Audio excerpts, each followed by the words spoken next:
കോൺഗ്രസ് ഒറ്റപ്പാലം മണ്ഡലം കമ്മിറ്റി സംഘടിപ്പിച്ച ജനസമ്പർക്ക യാത്ര സമാപിച്ചു. ജാഥയ്ക്ക് വിവിധ കേന്ദ്രങ്ങളിലായി സ്വീകരണം നൽകി.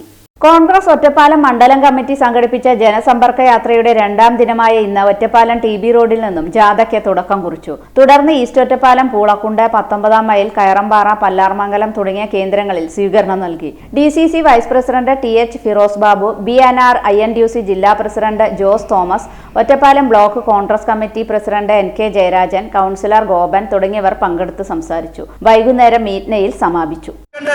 ഈ നിയോജകമണ്ഡലത്തിൽ ജനങ്ങളുടെ ബുദ്ധിമുട്ടുകൾ മനസ്സിലാക്കണം. നഗരസഭയ്ക്ക് വേണ്ട ഫണ്ടുകൾ അനുവദിച്ചു വാങ്ങിക്കണം. അതിന് നട്ടലില്ലെങ്കിൽ MLA സ്ഥാനം രാജിവെച്ച് ഈ പണിയിൽ നിന്ന് പോവുകയാണ് വേണ്ടത്. മുഖ്യമന്ത്രി ഒന്ന് കാണുവാൻ പോലും കഴിവില്ലാത്ത ഈ MLA-മാർ ഈ രാജ്യത്തിനൊരു ശാപമാണ്, നമ്മുടെ നാടിനൊരു ശാപമാണ്. ഇവിടെ നമ്മുടെ കൗൺസിലർമാർ വളരെ വിശദമായ കാര്യങ്ങൾ പറഞ്ഞു. ഞാൻ 2-3 സ്ഥലത്ത് നിന്ന് വളരെ വിശദമായി അത് കേട്ടു. ഇവിടെ നടക്കുന്ന വികസനം, റോഡുകളുടെ വികസനം, ജനങ്ങൾ പ്രാഥമികമായി നമ്മുടെ കൊച്ചുകുട്ടികളെ സ്കൂളിലേക്ക് അയക്കുന്നു. നമ്മുടെ സഹോദരിമാരും സഹോദരന്മാരും അമ്മമാരും അച്ഛന്മാരും നമ്മളടക്കം ആശുപത്രികളിലേക്ക് പോകുന്നു. ഇവിടെ പ്രാഥമികമായ ഒരു മനുഷ്യന് വേണ്ട വിദ്യാഭ്യാസം, വെള്ളം, വെളിച്ചം, ഗതാഗതം, ആരോഗ്യം, ഇത്തരം മേഖലകൾ മുഴുവൻ ഈ നഗരസഭയിൽ താറുമാറാണ്.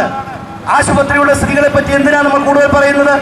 എത്ര പേരാണ് ഇന്ന് ഈ ആശുപത്രികളെ സമീപിക്കുന്നത്? സർക്കാർ ആശുപത്രികളെയാണ് കൂടുതൽ ജനങ്ങളും ഇന്ന് ആശ്രയിക്കുന്നത്.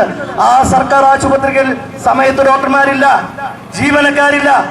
രാഷ്ട്രീയ യൂണിയനുകളുടെ, ഇടതുപക്ഷ യൂണിയനുകളുടെ അഴിഞ്ഞാട്ടമാണ് ഒറ്റപ്പാലം ആശുപത്രിയിൽ നടക്കുന്നത്.